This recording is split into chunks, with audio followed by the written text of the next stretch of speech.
efirimə çıxdı və sən ondan sonra birinci dəfədir mənim efirimdəsən və mən əslində vicdanım sızladı ki, oğlumu çıxartdım bura, oğlunu başladılar tənqid edəməyə.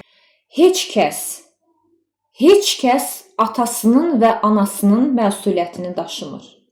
Heç bir övlad yaxşı yaxud pis fərqi yoxdur. Valideynlərinin əməllərinə cavabdeh deyil.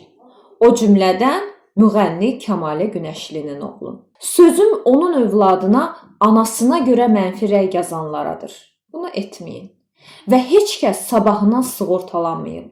Siz heç bilmirsiniz ki, özünüz sabah necə valideyn olacaqsınız. Sabah sizi yaxud övladlarınızı, eləcə də valideynlərinizi nə gözləyir?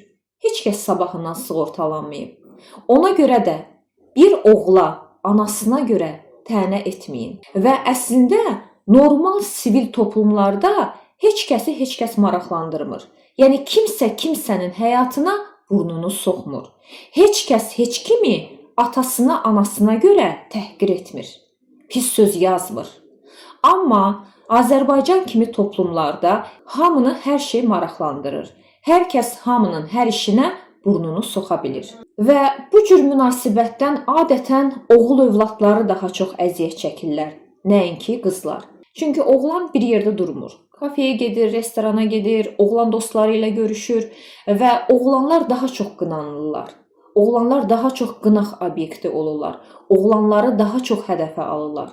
Ona görə də şəxsən mən heç istəməzdim ki, istər Kəmalə Günəşli olsun, yaxud başqa hansısa bir məşhur olsun, övladını efirə çıxartsın. Mən başa düşürəm, əlbəttə ki, nə o aparıcı, nə də Kəmalə Günəşli istəməzdi ki, bu cür nəticəsi olsun. Yəni onlar xoş bir niyyətlə müğənninin oğlunu efirə çıxartdılar.